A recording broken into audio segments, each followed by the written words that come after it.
안녕하세요. 매일 새로운 사연을 전하는 읽어주는 사연 라디오입니다. 구독과 좋아요, 많은 공유 부탁드립니다. 오늘의 사연 시작하겠습니다. 결혼 준비 시작한 지 얼마 되지도 않았는데 아무리 봐도 내 남편으로 사는 것보다는 엄마 품의 효자아들로 평생을 사는 게 훨씬 더 나아 보여서 예비시댁에 귀한 아들 반품해주고 돌아왔어요.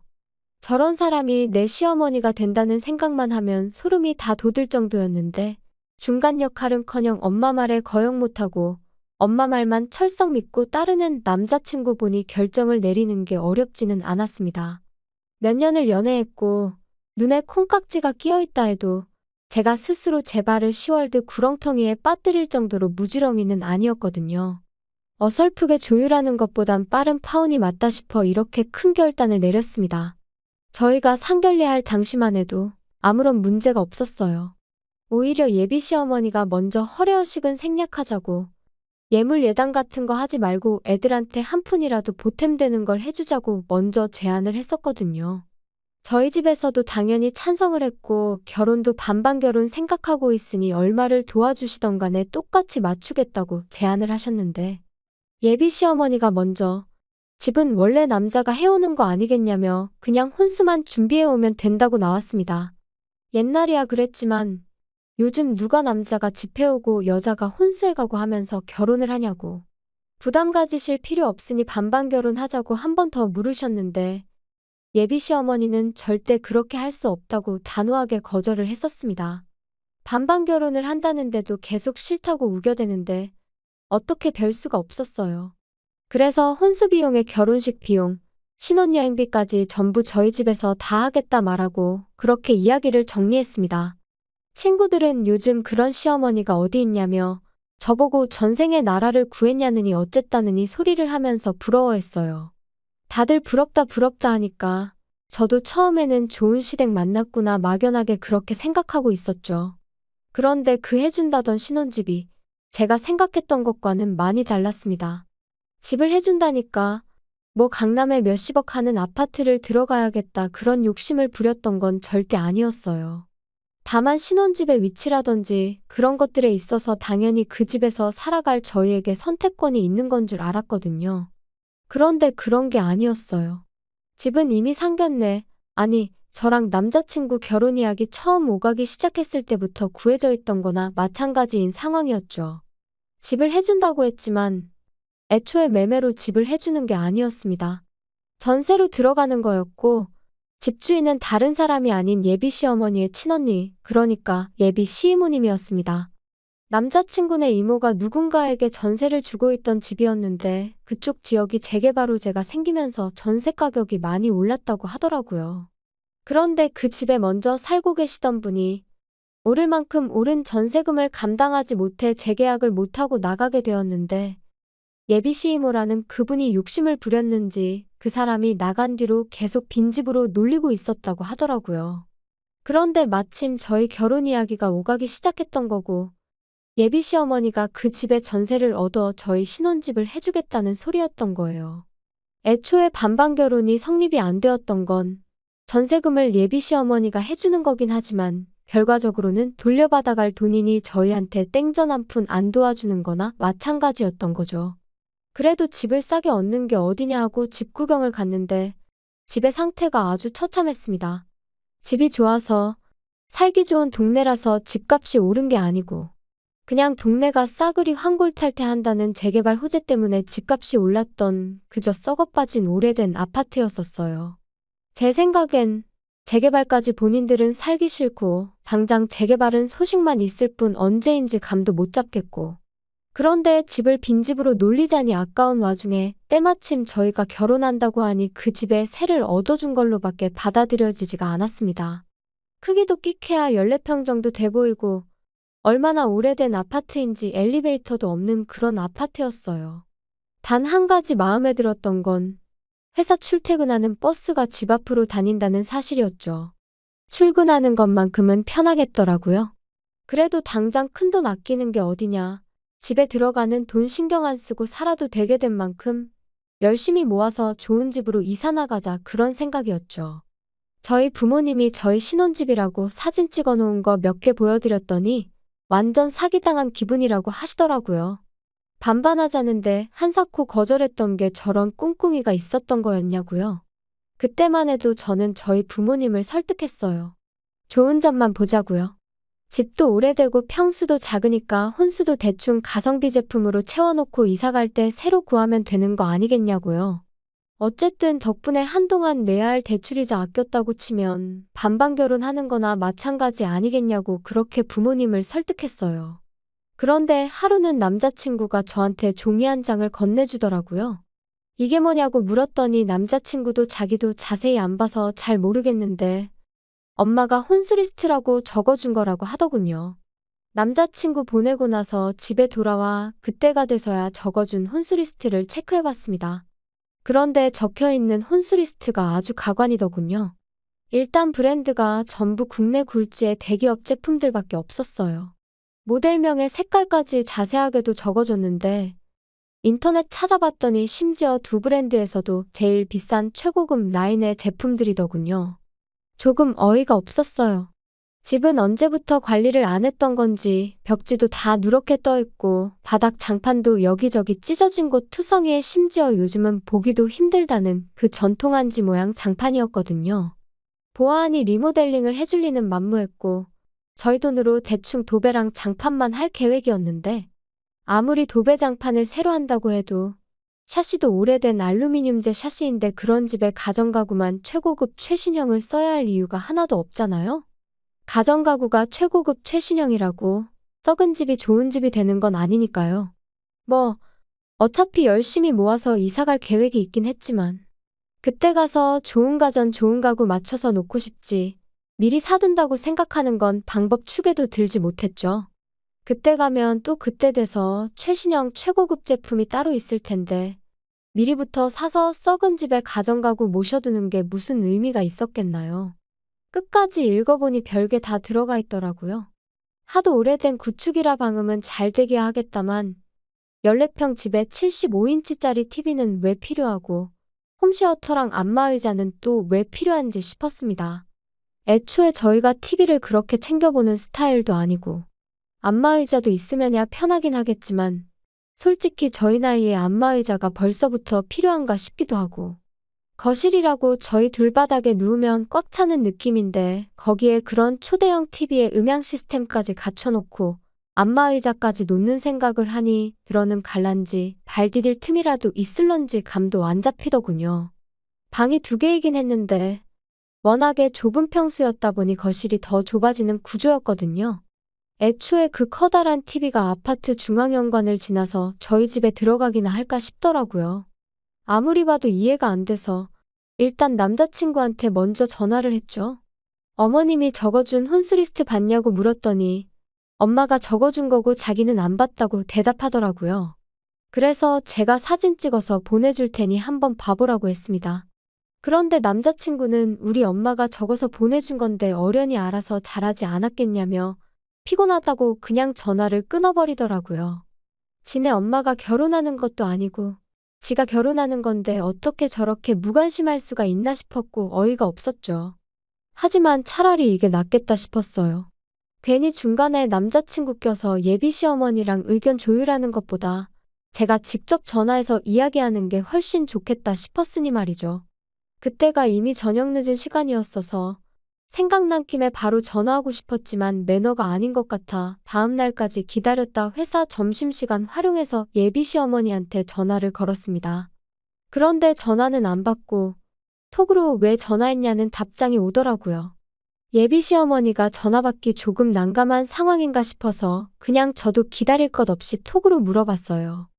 혼수 리스트 적어준 거 보니 이해가 안 되는 점이 많아서 연락드린다고요.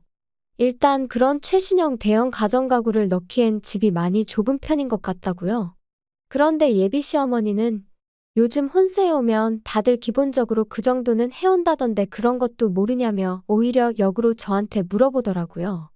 저는 그저 혼수는 집에 맞게 무리하지 않는 편에서 제가 알아서 정하고 싶다고 그래서 물어본 거라고 대답했는데 예비 시어머니는 얼마짜리 집을 해주는데 그까짓 혼수 얼마나 된다고 그것도 못 해오겠다고 이러느냐고 말하더군요.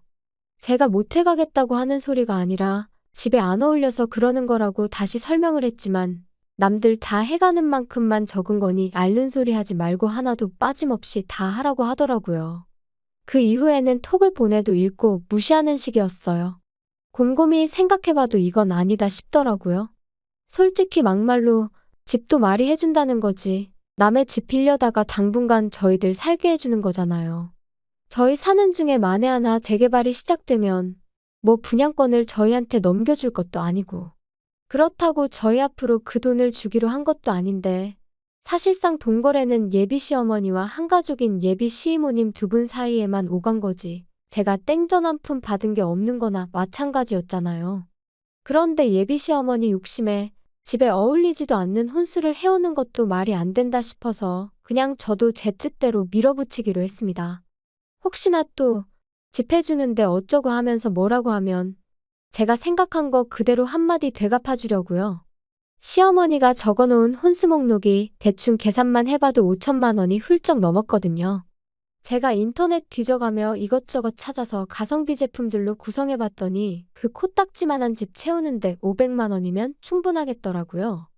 예비 시어머니가 아들 시켜서 저한테 종이 한 장 휙 던져놓고 통보식으로 혼수 목록 줬던 것처럼 저도 똑같이 제가 새로 고친 혼수 목록 톡으로 사진 찍어서 예비 시어머니한테 보냈어요. 톡으로 또 이게 뭐냐고 물어오길래 불편하게 톡으로 하지 말고 전화로 하자고 말했죠. 뭔가 싶었는지 이번에는 전화를 바로 받더라고요. 예비 시어머니는 전화 받자마자 내가 적어준 거에서 뺄 게 뭐가 있다고 그걸 네 맘대로 고치냐며 짜증 섞인 목소리로 말을 꺼냈습니다. 제가 보니 빼고 고치고 할 게 한두 가지가 아니라서 다 고쳤다고 이유도 다 설명드리겠다고 말씀드렸죠. 짜증난 시어머니 말투 뒤로 하고 제 할 말을 시작했어요. 방이 2개라고 에어컨 방마다 설치할 수 없으니 하나 빼는 거다. 건조기가 있으면 저희가 편하겠지만 안타깝게도 베란다가 너무 작게 나와서 설치조차 불가능하다더라. 그리고 저희들 맞벌이 하는 데다가 집에서 많이 먹어봐야 저녁 한 끼 먹는 게 고작인데 설거지할 게 얼마나 나온다고 식기세척기를 놓냐. 그래서 그것도 빼버렸다. 같은 이유로 양문형 냉장고도 필요 없다고. 냉장고에 들어간다고 음식이 안 상하는 것도 아니지 않느냐? 괜히 큰 냉장고 때문에 안 그래도 좁아터진 집 더 좁아 보이고 전기세만 더 많이 나온다고.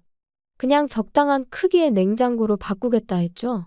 이런 식으로 하나하나 조목조목 이유를 대가며 바꾸는 이유랑 아예 목록에서 제외해버린 이유를 설명하니 예비 시어머니가 아주 잘났다고 벌써부터 돈을 이렇게 아끼는 걸 보니 조만간 부자 되겠다며 빈정거리는 말투로 말을 하더라고요. 하지만 그게 끝이 아니었죠. 아직 대망의 TV랑 홈시어터, 안마의자랑 고급 소파까지 거실에 들어갈 가전가구들은 시작도 안 꺼냈거든요. 솔직히 이 부분이 제일 거액이었다 보니 꼭 짚고 넘어갈 생각이었어요. 예비 시어머니한테 단도직입적으로 거실에는 테이블 하나랑 좌식의자 2개 정도 놓고 아무것도 놓을 생각 없다고 했습니다. 좁아터진 집 넓어 보이려면 아무것도 없는 게 최고인 거 모르시냐고. 그리고 집에서 TV 볼 일도 거의 없는데 무슨 TV냐. 그냥 거실에서는 차나 가끔 마시고 휴식하고 싶을 때 쉬는 공간으로 쓸 계획이니 그런 고급 가전제품들은 하나도 필요 없다고 딱 잘라서 말했죠. 예비 시어머니는 TV도 없이 세상 돌아가는 소식은 어떻게 알고 살 거냐고 집에 TV를 안 놓을 생각을 하냐며 뭐라고 하길래 요즘 그런 건 TV 없어도 다 폰으로 보고 컴퓨터로도 볼 수 있는 거 모르시냐 했죠. TV 틀어봐야 재방송밖에 안 해주는 것 같은데 잘 보지도 않는 거 매달 요금 내고 그런 거 신경 쓸 바에 아예 TV 없이 지내보겠다고 말했습니다. 그랬더니 예비 시어머니가 그럼 안마의자랑 TV 그런 것들은 당신 집에 놓을 테니 생략하지 말고 당신 집에 가져다 놓으라고 하더군요. 그래서 제가 지금 무슨 소리를 하시는 거냐 했습니다. 혼수 이야기 하고 있는데 왜 신혼집 가전가구를 어머님 댁에 놓으라고 하냐고 되물었죠. 그랬더니 예비 시모가 생각해보라며 그래도 내가 집까지 해주는데 뭐라도 하나는 받아야 면이 좀 서지 않겠냐고 하는 거예요. 아니, 상견례할 적엔 예물 예당 같은 허례허식은 생략하자고 하신 분이 이번엔 대놓고 시댁에 최신형 가정가구를 놓아달라고 요구하고 있으니 어이가 없었죠. 심지어 그것들만 해도 거의 2천만 원이 넘는 고가의 제품들이었거든요. 예비 시어머니는 계속해서 허례허식이 아니라 집 해주는데 혼수 고작 그거 해오면 수지타산이 안 맞지 않느냐며 계속해서 바꿔달라고 요구를 해오더군요. 아무리 생각해도 이건 아니다 싶었고 더 말해봐야 말도 통하지 않겠다 싶어서 그럼 한번 생각해본다 말하고 다시 연락드리겠다 한 뒤 전화 끊어버렸습니다. 그렇게 전화 끊고 나니 정말 말 그대로 현타가 오더라고요. 막상 저랑 결혼한다는 남자친구는 엄마가 혼수로 얼마나 말도 안 되는 걸 요구하고 있는지에 대해서는 관심도 없지 싶었고 시어머니 될 사람은 제가 악착같이 돈 안 쓰려고 기싸움하는 것 같으니 뭐라도 뜯어내려고 하는 심보인 것 같았고요. 그러다 보니 아무리 생각해도 이건 좀 아니다 싶어서 그날은 퇴근하고 자취방이 아니라 부모님 집으로 돌아갔어요. 그리고 부모님한테 이 상황을 말씀드렸죠. 14평짜리 집에 꽉꽉 채워 집어넣을 최신형 대형가전부터 가구들까지 목록 적어놓은 것도 보여드렸어요. 어머니도 기가 찼는지 어이없다는 표정을 지으시더라고요.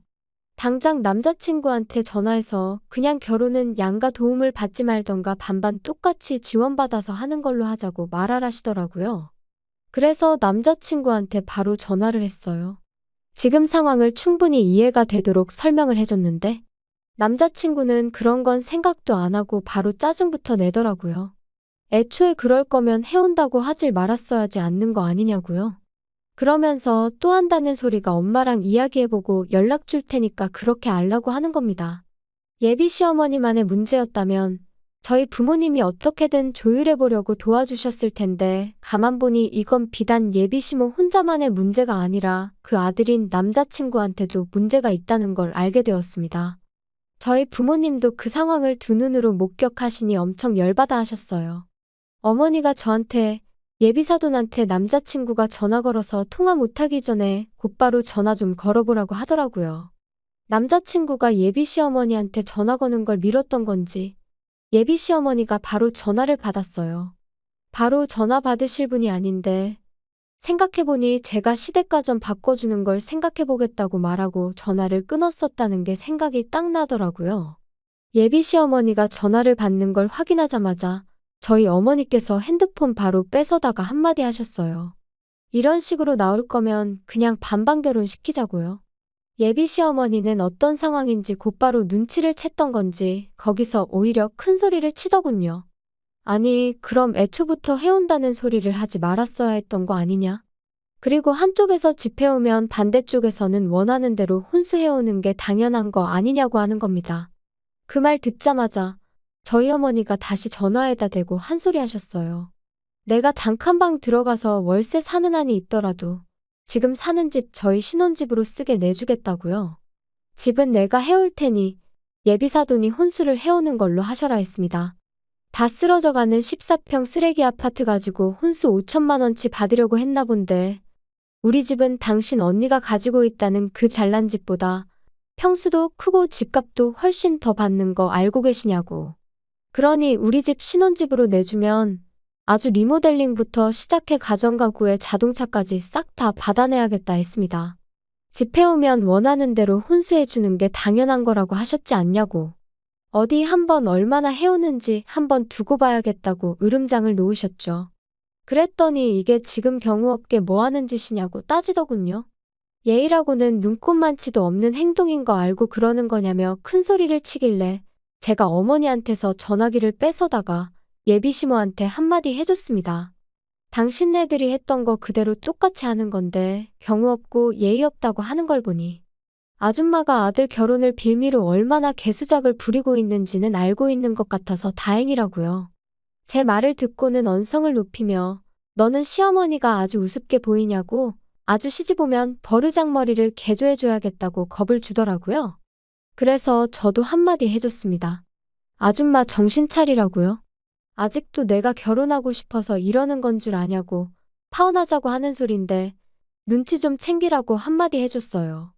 예비 시어머니가 저보고 말 다 했냐 그러길래 뭐 더 듣고 싶은 말 있으시냐고 한 번 더 듣고 싶으면 말만 하라고 했어요. 몇 번이고 더 해줄 수 있다고 말이죠. 그렇게 파혼하고 나니까 여태까지 결혼에 관심도 없어 보이고 엄마 말 거역하지 말라던 남자친구가 찾아와서는 한 번만 기회를 달라고 제 앞에 싹싹 빌더라고요. 그런데 그 모습이 전혀 신뢰가 가지 않았어요. 엄마한테 무슨 말이라도 듣고 찾아온 건 아닌가 싶더라니까요. 이모네 집 세입자 못 구할 것 같아서 저러나 혼수로 뭐 팁이라도 하나 바꾸는 걸로 줄여보겠다 하려나 싶었어요. 그때 딱 느꼈죠. 결혼을 하겠다고 정하긴 했지만 이 사람이 없으면 못 살겠다 싶을 만큼 깊이 사랑했던 건 아니란 걸요.